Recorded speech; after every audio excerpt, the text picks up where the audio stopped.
beyond the headlines and into the real stories shaping our world.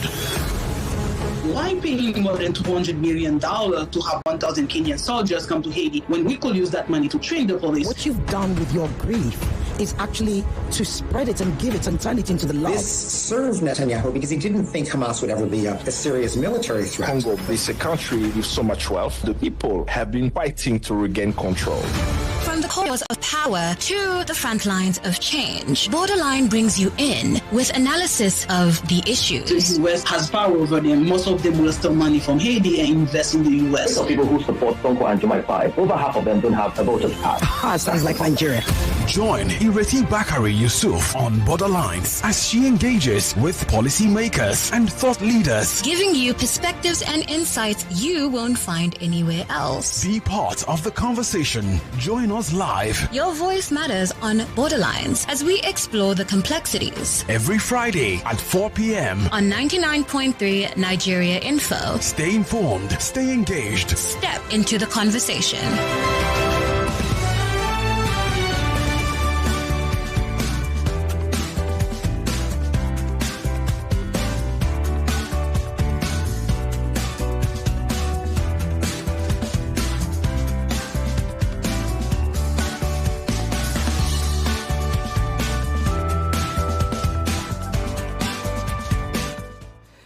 And it's a good afternoon, Lagos, Nigeria, wherever you are joining us from in the diaspora. Welcome to Borderlines, the only show that takes you beyond borders. My name is Ireti Bakare-Yusuf. Today, we're going to be going beyond the borders of Nigeria. We're going to Congo. Congo is still a very, very, very important issue. And after that, we have another guest, but I will keep that quiet for now. So kindly join me to say a big welcome to the man who is a friend of the house. He lives in America, so we can't often get him, but he has been here before. In actual fact, he was probably the first guest we had come to talk to us about what's going on in Congo. His name is Maurice Carney, who is the co-founder and executive director of the Friends of the Congo. He has fought with the Congolese for over 20 years in their struggle for human dignity and control of their country. He served as the interim Africa Working Group coordinator for Reverend Jesse Jackson while he was special envoy to Africa.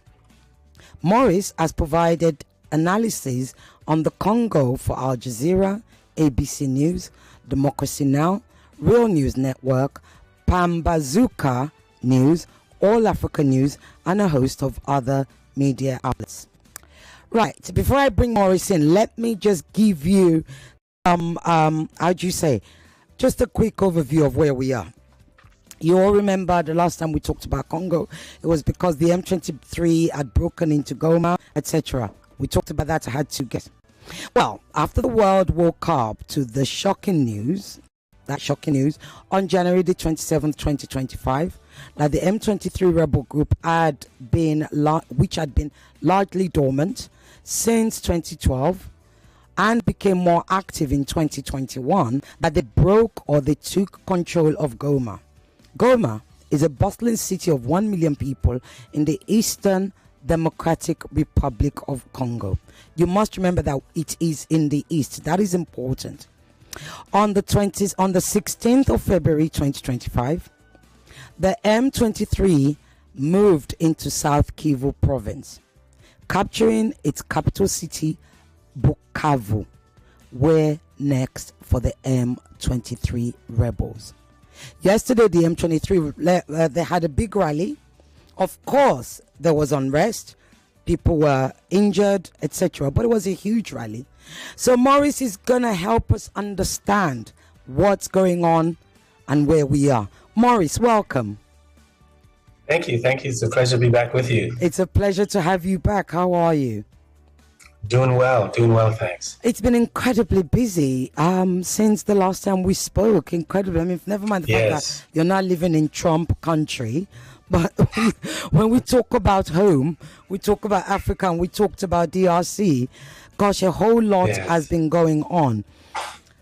Now, the M23 have taken over Bukavu. What's going on there?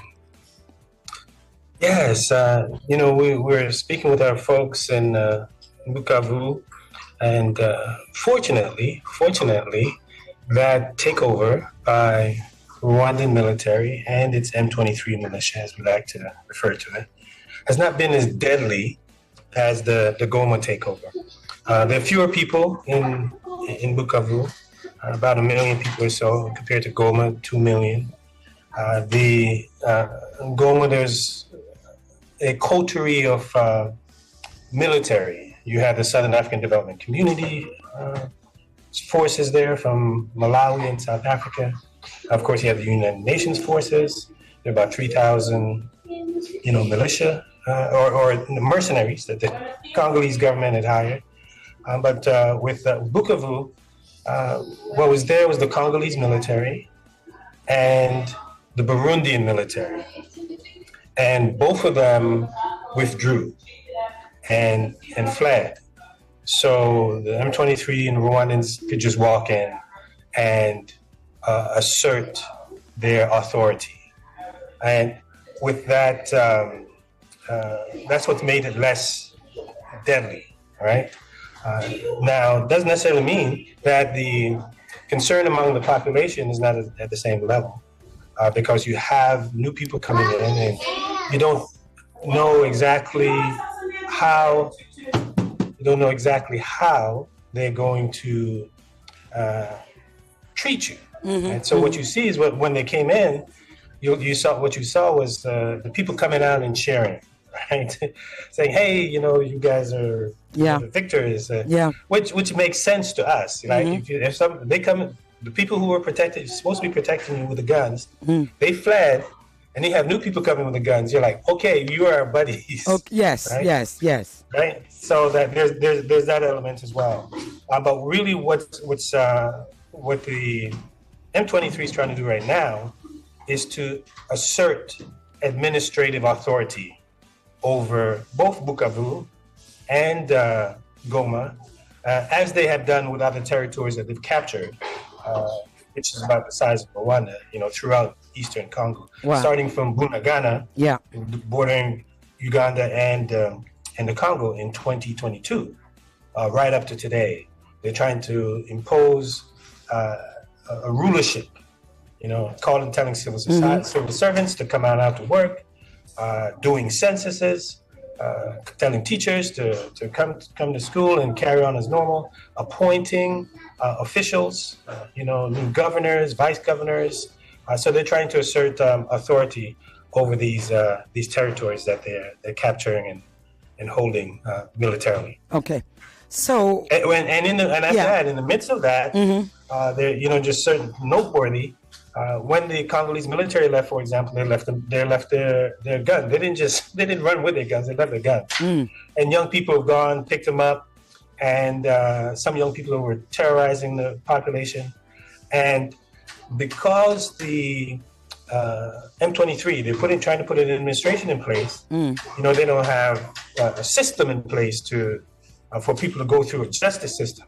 So they're basically on shoot to kill orders. Whatever moves and whatever disputes, it's shoot to kill. Wow. As far as they can. So you have young people being executed, right? You have this psychosis of terror, pervading over the population, particularly in Goma, where young people are being recruited to join the military, and because they have to, they don't have the quote unquote manpower to really administer in terms of police and in terms of soldiers. So they're enrolling folks, they're capturing folks and sending them off, to education camps, so to speak, training camps. So there's a whole process that's on the way. Right. May not be getting out in the media, where they're really trying to assert authority over the territory that they've captured. Which is interesting, because given that these were a rebel group, right? And now they've gotten so big, so powerful. first of all, before I move on, where does that power come from? What has made them so powerful, strong enough, not only to be able to to sort of invade Goma, but now to take over this big territory, and for the people to now almost default into them as the government of that territory?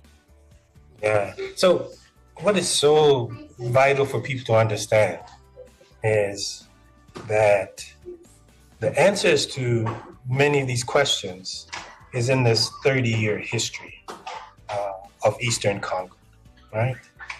Where the Rwandan government Rwandan military first invaded Congo in 1996, along with Uganda and a number of other nations, right? You know, before Rwanda invaded Congo in 1996, they sent the embassy, the Rwandan embassy in Washington, was recruiting Congolese political figures out of Washington, out of the United States. You know, Paul Kagame had made it clear to then Bill Clinton that he's going in. He had gotten the sign off from Washington, right? Now, we're in Washington, so we knew this. The folks were being recruited, right? Some of the folks that were in organizations that we're part of, we saw, you know, eventually in 1997, they wound up being in the government in the Congo, right? So this is like a first-hand account, right? So throughout that whole process, that the formula was the Rwandans, Ugandans, didn't have political representation. So they had to recruit Congolese to be at the front. Right. Now, while they had Congolese at the front as the face, throughout like 1996, 97, Paul Kagame was denying that Rwandan soldiers were in the Congo, right? That they were the force behind these figures that they're putting up as Congolese rebel leaders. Yeah. And finally, in 1997, I guess Kagame got tired of other people taking credit. He gave an interview to the Washington Post saying, yes, it was Rwandan military. So from that time to this day, from that the rebel group at that time was the Alliance of Democratic Forces for the Liberation of Congo Zaire, right? FDL, they call them, right? From that time, 1996 to today, the formula has not changed, right? Right. You see a militia group capturing cities, that militia group is under the command and control of the Rwandan military. That militia group has Rwandan soldiers embedded in it, right? Even today, according to the United Nations, according to Rwanda's allies, the United States, United Kingdom, and their intelligence services, they're up to about 4,000, they're saying maybe 4,000 to 7,000 Rwandan soldiers, right? The last time Goma was captured like this was in 2012, right? Under President Obama.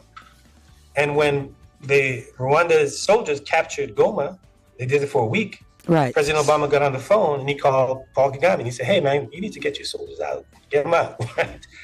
And we know this because President Obama, the White House did a readout. They sent out the conversation that President Obama had with Paul Kagame, okay? It intensified in the sense, or escalated, because Kagame didn't pull out, so the United States withheld military aid from Rwanda.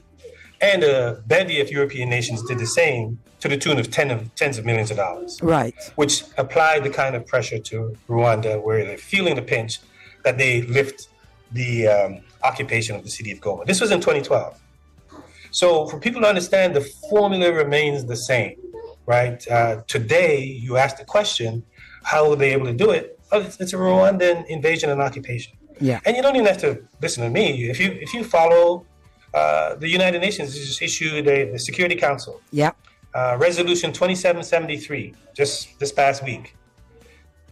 Unanimous, 15-0. China, Russia, United States, France, UK, all of them. The number one demand that they made on this resolution was for Rwandan soldiers to immediately withdraw from Congolese territory. For Rwanda to stop supporting the M23. For there to be a ceasefire.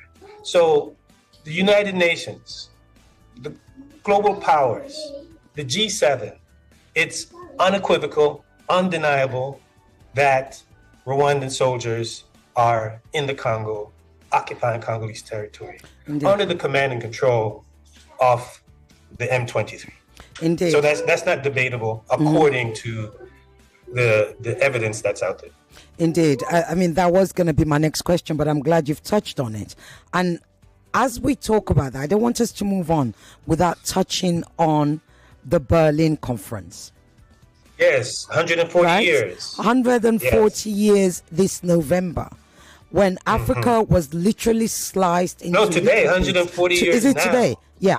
I thought it was this November, right? From November 2024, right? Because remember, it was from November 1884 to February 1885. Yes. So from December 2024 to February 2025, 140 years of the Berlin Conference. Right. So I want you... So in the Berlin Conference is where, like I said, even Congo and the Congo that we know today changed forever.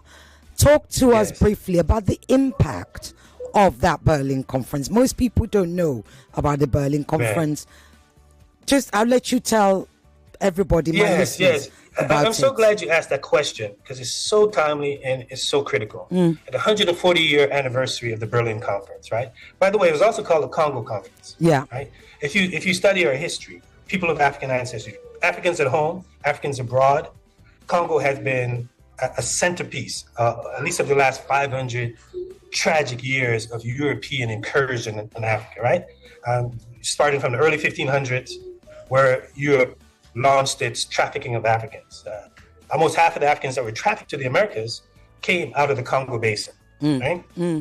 So Congo has been centered. According to Emory University, they have a database, slavevoyages.org, and also UNESCO, right? So fast forward a few hundred years, we see the European powers establishing their spheres of influence on the African continent. And they launched the Berlin Conference so that they wouldn't have to go to war against each other to determine who controls which part of what they call the Magnificent Pie, right? And Congo is central to this. That's why they call it the Congo Conference as well. So here it is, we see the second major European incursion that affects the entire continent. Congo is front and center again, right? Where the European powers created the Congo Free State, a virtual free trade zone. They call it the Free State because the European powers had free movement, they had free commerce, even though it was under the personal ownership of King Leopold II. That was a sort of compromise, and he owned it, and he owned it for a 23-year period, 1885 to 1908. They created European nations, 14 European nations or so. The United States was the first country in the world to recognize the ownership of Congo under King Leopold II of Belgium in 1884. So it's a European creation in the heart of the African continent to serve as an outpost for the extraction of resources that would power Europe's industrial development, right? Remember, the trafficking of Africans powered the capitalist development of Europe, of the Americas, because the labor and the brain power was extracted from the continent to serve the plantations in the Americas to drive the capitalist development, right? And when capitalism advanced to an industrial phase, now it's the resources that was needed. So the rubber, right, and true to form, was extracted out of the Congo in a 23-year period to power the auto bicycle industry. So that's the blueprint, right? Congo established, like many other African countries, by Europeans to serve as an outpost for extractivism, right? Except for the Congo, it's been to the extreme. Because within that 23-year period, the population was decimated by half. An estimated 10 million people perished. So this colonial legacy, right, where Congo and many, almost all African countries serve as an outpost for the extraction of natural resources, obtains to this very day, right? To this very day. We just have to look at the Lobito corridor, this rail line that was, corridor that was, refurbished, where the G7, the European Union, the United States, invested billions of dollars in what they call the Partnership for Global Infrastructure and Investment, in an effort to combat China's Belt and Road Initiative. Congo is the flagship program for that undertaking by European powers in their scramble for critical minerals again, to power their industries, right? What is important about the Berlin Conference, right? It lays the foundation that it gives us the framework that's in place to this very day in the heart of the African continent. Now, what is critical, it obviously, that existed before Kagame in Rwanda. Of course, right? Of course. But what Paul Kagame of Rwanda, Yoweri Museveni of Uganda are doing that Kwame Nkrumah didn't do, that Ahmed Sekou Touré didn't do, that Modiba Keita didn't do, is that they're ravaging the Congo. They've joined in with the imperialists, with the colonialists, with their allies, masters in Brussels, in Paris, in London, in Washington, to ravage the Congo. Where the Pan-Africanists in the past, they came to the rescue of the Congo. Ahmed Sekou Touré and Kwame Nkrumah, they sent André Blouin, the remarkable Pan-Africanist, who worked with Touré in '58 to say no, to de Gaulle and the French when they had the referendum in Guinea. She served as a chief protocol for Patrice Lumumba. She served as a speechwriter. So you had recognizing the centrality of Congo to the future of Africa, you had them rallying around. That's why Nkrumah wrote The Challenge of Congo, where he saw Congo serving as the capital for the United States of Africa, powering the African continent. Cheikh Anta Diop talking in his Federated States of Africa, talk about the industrial capacity of the Congo, right? But these leaders today, instead of them rallying around the Congo, being in support and solidarity of the Congolese people, they're ravaging the Congo on behalf of the empire. So, you'll hear them argue like, well, Congo was always, Congo was like this and Congo was like that. We didn't introduce. Of course you didn't, but you didn't make it any better. Indeed. In fact, you're making it worse. Indeed. Right? Yeah. So that's our contention with them. We're not denying that there's a legacy, that colonial legacy. That's undeniable. Yeah. But how have you engaged with that colonial legacy? Have you tried to dismantle it? Exactly. Right? Have you tried to disrupt it? No, you've perpetuated it. You've made Congo what the West wants it to be: weak, unstable, right? So that you can plunder it for its gold and its diamond and its timber and its coltan and its tin on behalf of the West, because you're not even processing it in your countries. You're not refining, you're not making phones or anything like that. You're selling it out to them. Yeah. So that question around the Berlin Conference is so pertinent in this moment, especially as we look at how these African leaders are, working, in the interests of the West by destabilizing the heart of the African continent. That Nkrumah saw that was vital to the future of Africa. That Frantz Fanon, that remarkable Martinican revolutionary, fought with the Algerians, said, let's not forget, toward his African world revolution, the fate of all of us is at stake in the Congo, Fanon says. Yes. And Kagame and Museveni are spitting in the face of Fanon by virtue of their actions in the Congo. Because they're definitely not saying that their fate is in the Congo. They're saying their wealth is in the Congo. They're going to go and get their diamonds and their gold out of the Congo, right? Which brings me to today, or it brings us to today. I like the way we've come to today. So recently there were sanctions in the U.S. against Rwanda. Perhaps it's Rwandan businesses or individual. James Kabarebe, the right-hand man of Paul Kagame. I was going to ask, who are these individuals? Yes. Well, the key one, which is really, really important, is James Kabarebe. Recall I told you about the '96 invasion. James Kabarebe. There's this film, called Africa Morceau in French. It's Africa in Pieces. It's produced by a remarkable Egyptian filmmaker, Jehan El Tari.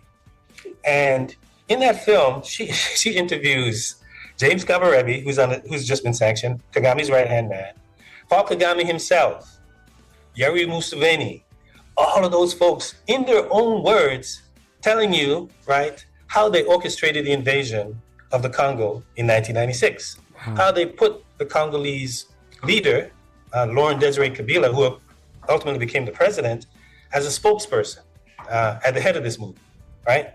So Kabarebe himself, when the Rwandans and Ugandans installed Kabila, Laurent Kabila in 1997 as the president, Kabarebe took on the leadership as the head of the Congolese military, right? So you can already see their design, right? Indeed. They want control over the Congo and what Congo has.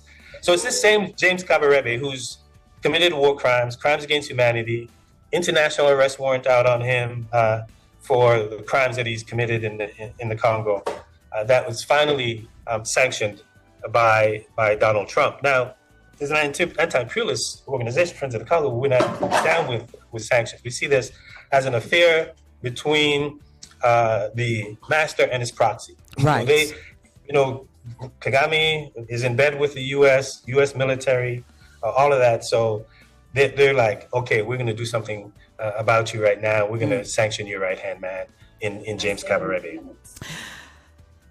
You mentioned Kabila, I believe. In 2009 and 2013, an agreement was signed between the government of DRC, which was then led by Joseph Kabila, and the M23 rebel group. It is widely believed that that agreement may be responsible for the genocide in Congo. Do you agree? And if so, why? That agreement was between the National Congress for the Defense of the People, CNDP, which is one which the M23 came out of, which is one of the many alphabet soups from AFDL, CNDP, M23. Remember what I shared? Yeah. They all have the same roots. Yeah. Right? Now, the agreements that were signed with militia groups resulted or called for them to be integrated into the Congolese military, which they were, right? Now, Joseph Kabila, the president at the time, integrated them, but he said, okay, this is Congo, right? Congolese military, not Eastern Congo. So we'd like for you to go to Bandundu, go to Lubumbashi, go to Kisangani. So a certain segment, of the CNDP refused. They're like, we're not going to go, outside of the Eastern Congo, right? Because they're tethered to Rwanda, so they want to stay there, right? And so they rebelled and they broke off, and that's how they formed the M23 coming out of the CNDP, and then that was in 2009, and that resulted ultimately in an agreement in 2012, an agreement that was not fully satisfied, right? Or in 2013 was the agreement. It was not fully satisfied. So the rump of the M23 retreated back into Rwanda and back into Uganda because the agreement wasn't. I don't think it was strong enough. In my opinion, at the time, it was watered down. So they're basically like sleeper cells. Yeah. And then in 2021, when the thing about Eastern Congo is that between the Rwanda's Paul Kagame, Uganda's Yoweri Museveni, they've joined together to assert control over Eastern Congo, right? And they've also fought each other for control over parts of Eastern Congo, right? They've served as allies and enemies as well. In 2000, this is the issue. Go ahead. And this is the big issue. The fact that, like you rightly said, we have these two giants, these two leaders who are Africans, who are actually the ones leading the problem in Eastern Congo. There's sanctions on Rwanda, and they couldn't do it. They couldn't do it without the backing of the West. Exactly. If they were to be left to their own devices, they wouldn't be. Able to, because we've also got all the mineral extractions that's going on, right? Etc. Which they're making money from. Yes. I'm gonna ask you a really probably one of the most direct questions. Not that I'm always asking direct question, but what is the problem with Felix Tshisekedi? Well, it's multi-layered. Let me complete a little bit about. Yes, real quick. Let me complete a little bit about Rwanda, Paul Kagame, and Yoweri Museveni. It's not by accident that, respectively, Paul Kagame has been in power for 3 decades, Yoweri Museveni 4 decades. So this region has been the people, ordinary people, been caught in a death trap for that long because of these two leaders and the backing that they have in the West. Tshisekedi, he had to initially come in with a legitimacy challenge, right? Because in 2018, when he was elected, according to all accounts, he wasn't the winner. The outgoing president, Joseph Kabila, wanted to maintain his reins on power to some extent, right? He was forced by the Congolese people, Joseph Kabila, who didn't want to leave power. He was in power for 18 years, and the Congolese people sacrificed their lives, the children of the Congo, the youth of the Congo, to get him, to pressure him, right, to turn over the reins. But he didn't want to let go still. So he organized elections by force. They was forced to, and the elections produced a winner, which wasn't Felix Tshisekedi, right? So Kabila felt that Felix Tshisekedi, the opposition figures, was the most pliable. So he worked it out with his, I'm sorry to laugh, but with his, the head of the Electoral Commission. Yeah. Right? His name is Carney Nangaa. That was the head of the Electoral Commission that worked with Joseph Kabila to make President Tshisekedi the president of the Congo in 2019, right, when he was inaugurated. Now, Tshisekedi, once he had the presidency, was shaking himself loose of Kabila. And that didn't sit well with Kabila's camp. And it certainly didn't sit well with Carney Nangaa, who knew what the deal was. Like, we're going to make you the president, and you're going to, be in partnership with us, right, with Kabila's party. But Tshisekedi, went back in his word, according to them, broke the deal, established a new coalition, isolated them. Now, the president of the head of the Electoral Commission from 2019 is now the head of a group called Alliance Fleuve Congo, a Congo River Alliance, who's the political arm of the M23. So when you see the M23 in Goma and in Bukavu, the head of, the administrative head is Carney Nangaa, who was the former Electoral Commission. Yes. Electoral Commission. I don't know if this happens in any other African country where the Electoral Commission becomes a rebel leader. The head of the Electoral Commission becomes a rebel leader. That's why, Tshisekedi was saying that he thinks Kabila has a hand in what's happening, in the East. So just on that alone, the relationship between Tshisekedi, Nangaa, and Kabila, right? That gives you some explanation of the descent, the source of the conflict, to some extent.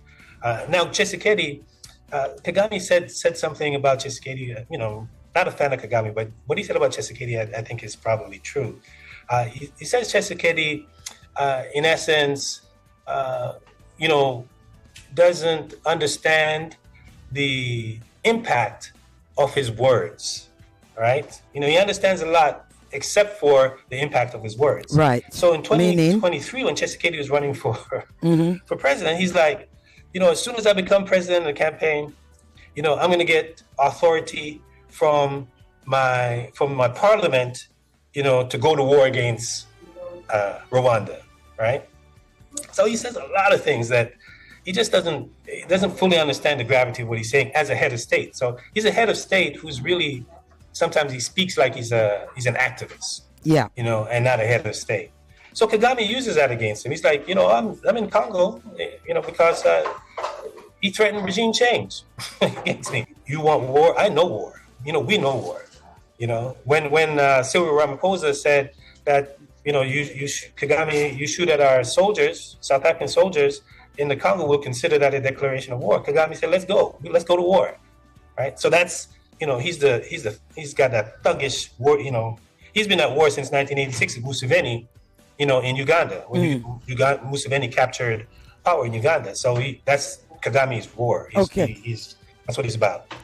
So that gives you a sense of the weakness, let's say. Yes. Of the leadership in Kinshasa. Yeah. So there's no military option, viable military option for Kinshasa. Yeah. As I told you, Bunagana, that the Rwandans and M23 captured, they did that in 2022. That's in part why, and young people in the Congo demonstrated. They said, hey, our territory is captured. Like, we got to do something. Young Congolese. Wow. And the Congolese government did? They arrested them and chased some of them out of the country. Gosh. And right here today, we see this now went from Bunagana, to a whole host of other areas, including Rubaya, which is the largest coltan mine, on the continent, to Goma, to Bukavu. So you get a sense of, what's coming out of the absolutely out of Kinshasa. Just last week, or was it the week before, I got word from my sources that the M23 were giving Tshisekedi an ultimatum to step down. Is that correct? I don't know if they've been telling him that for a while. I've heard them say, not so much for him to step down, they said we're coming to Kinshasa. So I guess if they're coming to Kinshasa, that means he has to go. He has to go, right. Right. But it's hard for me to see how they would get to Kinshasa, especially now that we see the diplomatic pressure being put on Rwanda. And Rwanda, irrespective of what Kigali says, they're feeling the pressure. Their bond ratings have dropped. It's tougher for them to get loans. So they're bleeding financially because of this war in the Congo. It's not accruing to their benefit with their global partners. Yeah. So if they continue to push towards Kinshasa, that was a signal. Like, this is 30 years, and the United States has never sanctioned a high-level official. And Rwanda is an ally of the United States. Absolutely. James Kabarebe was in Washington, last winter, having interviews and, meeting with think tanks and, he was just in Washington. And this is interesting. This is where the Trump presidency is very, very interesting. It's actually a paradox. It's conflicting, to be honest. Let me just tell my people that they can call 0201 277 0993, 0201 465 7190. You can send a WhatsApp to 0809 597 5805. We are talking Congo, the genocide, the war, the killings, the theft in Congo is still going on. It's getting bigger and bigger, actually, people. And there are lots of Congolese. This is what you don't hear. This is what you don't hear on all the other radio stations in Nigeria. Is what you hardly ever hear on TV stations in Nigeria. We need to keep talking about Congo, even across Africa. They are not talking about it enough. And this is one of the largest, biggest, most bloody genocides that's going on. It's one of the biggest theft, generational theft that's going on. And if it happens in Congo, I assure you it is happening to every single one of us. I'm coming to your calls right now. I've still got questions. Oh, you can call back. I was just about to pick it up. Quickly on that theft, it's not just you that's saying that, right? The current Secretary General of the United Nations, Antonio Guterres, gave a wide-ranging interview with the Financial Times. Maurice, let me interrupt you. The lines are going. Yes. Let me just pick up this quickly. Okay, sure. Hello.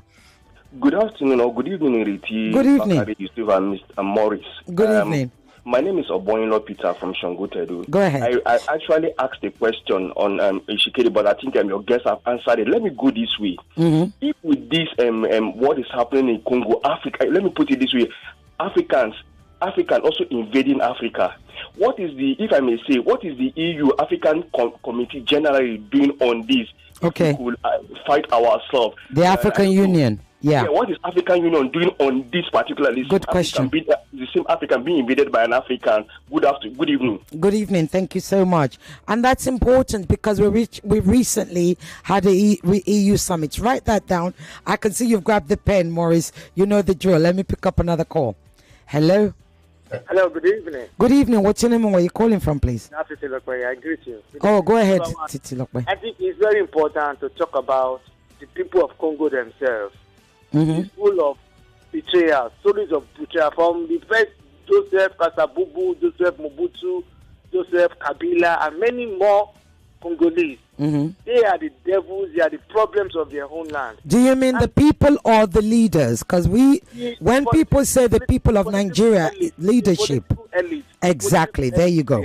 Yeah. And they do it in collaboration with the Western powers. Mm. And I'm not shy to say that nobody's going to help them except themselves. Okay. And yes, Kagame is wrong, Kagame is this, is that. But I want you to look at something. The Berlin Conference of 1885. Yes, which we spoke about. Africa. Yeah, we spoke about that. You need to move, exactly. You have not really addressed that issues.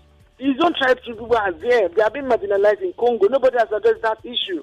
You need to address that issue. Okay. And finally, all the pressure they are putting on them, the diplomatic whatever, 2012 is not 2025.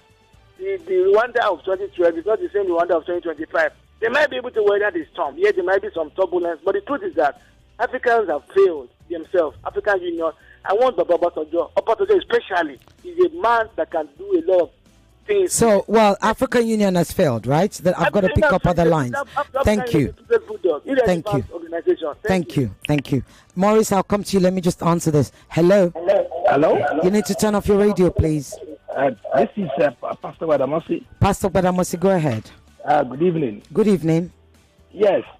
The problem is France. France. Okay. France. Yes, France. Most French colonies, there are people. They don't behave like English people. Like Nigerians, Ghanaians, and all that. They are not free. No, they are not free. They are not free at all. They've been this égalité, fraternité, whatever they teach them. France is not good at all. Right. So what you're saying is the problem with that region and the war is French. Right. It's France. Okay. Maurice, let me give you, I'm going to give you, like you say, the lines once I open it. You know how it works. It goes really fast. And I don't have much time. So I'm going to give you 3 minutes to address, though. I think it's important that what Titi Lokwe said, I saw you disagreeing. You might want to start from there. Just about the whole the border question. That's not what's the issue in the Congo. The issue in the Congo doesn't go back to the borders according to the Berlin, the map, the lines that we're drawing. That's really a non-issue.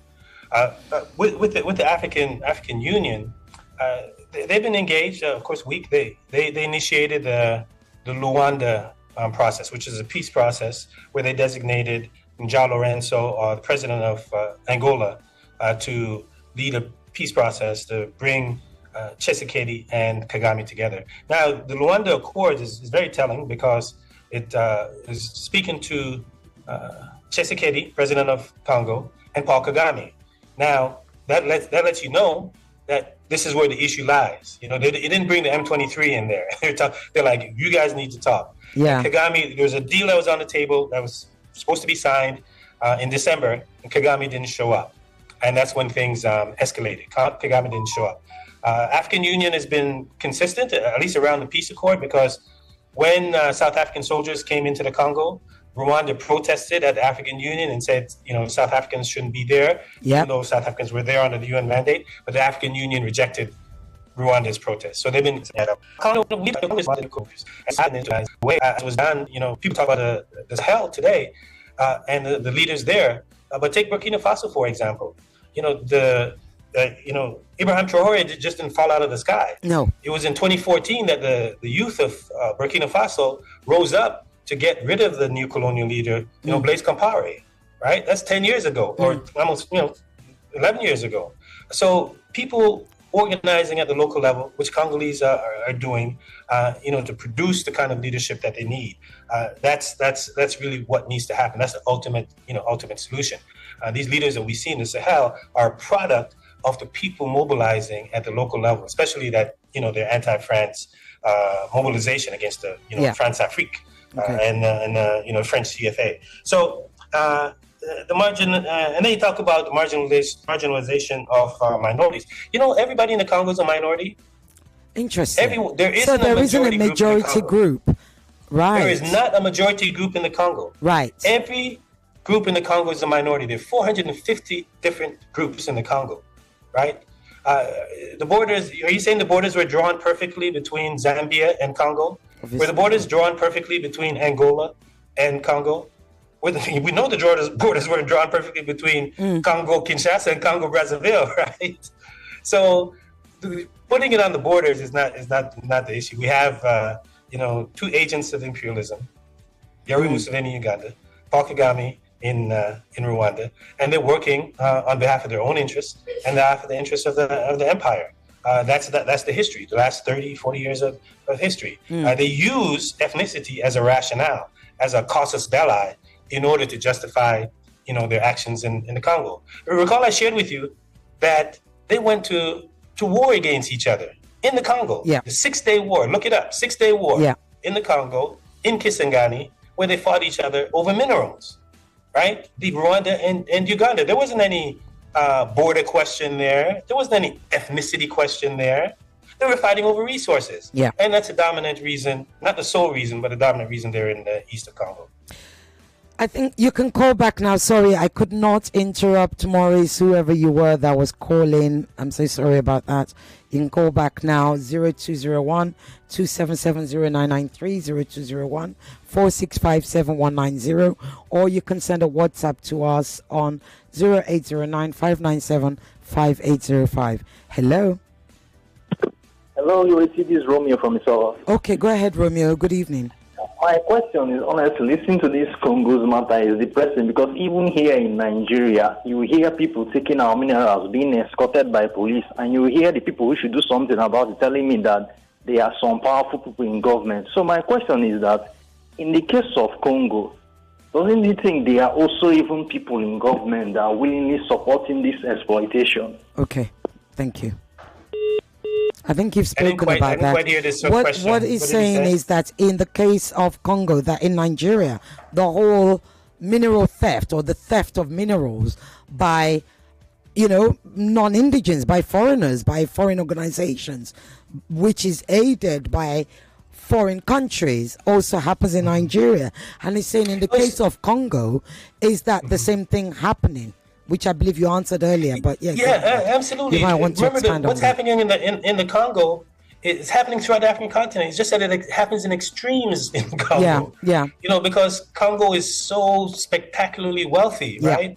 And the extremes is not just in the tragedy, but the extremes is also in the potential that our leaders saw. The Congo. If the Congo was to just shut down its mineral sector and focus on its agriculture, according to the Food and Agriculture Organization, it has a capacity to feed 2 billion people. 2 billion people. So that's the potential that's being, amputated. Absolutely. In the Congo. Let me answer more calls. Yeah. Hello. Hello. Yeah.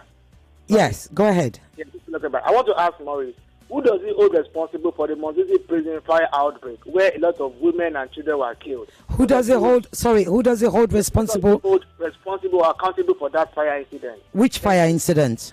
The Monzizi prison. All right. Yes, the one that happened the one that happened in January. Thank you. Yeah. Yes. Go ahead.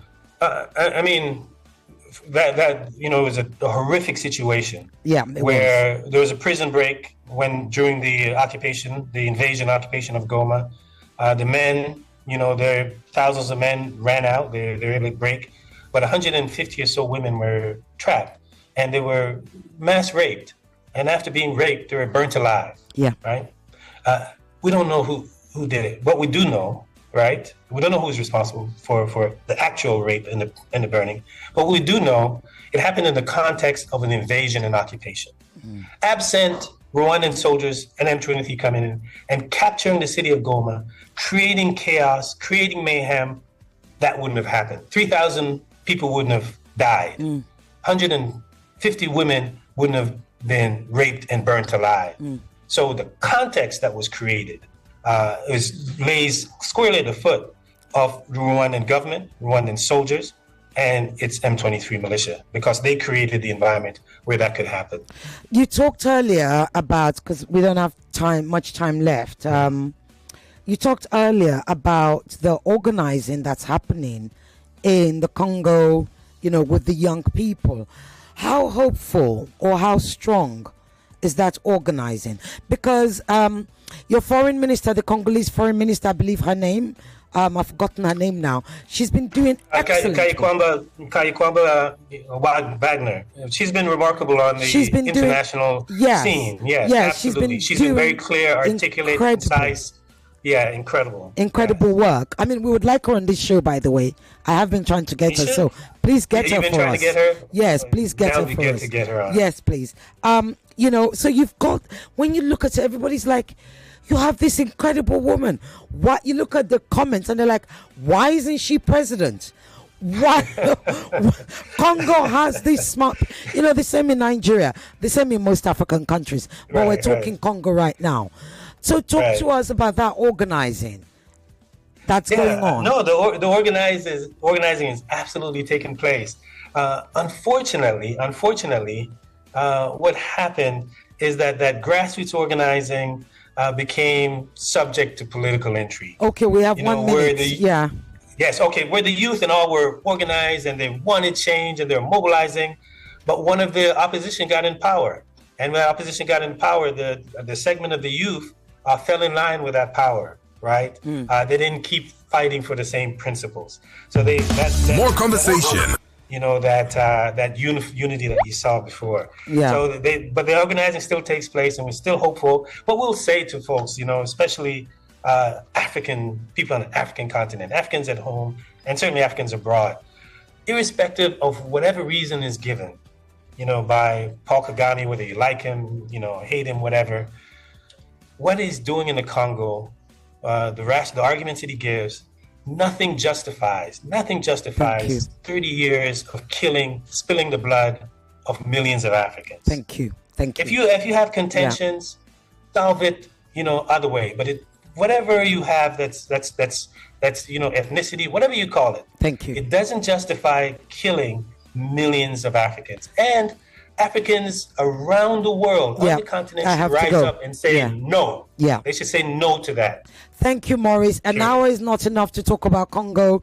You need to get us your foreign minister and you need to come back. We have to keep talking Congo. Thank you so very much for being on Borderlines. Thank you. It's been a pleasure. The pleasure's all mine. Thank you. God bless you. How you break free from limits. Get unlimited data plus up to 6-hour battery backup to keep you connected without interruptions on Airtel 4G 5G Smart Connect. Visit the nearest Airtel shop to find out more. Airtel. 99.3 Nigeria Info. We are more than just radio. Subscribe to our YouTube channel at Nigeria Info FM. Check us out on Facebook at Nigeria Info 99.3. Follow us on Twitter at Nigeria Info FM and on Instagram at Nigeria Info FM Lagos for live updates as it happens. 99.3 Nigeria Info. Let's talk.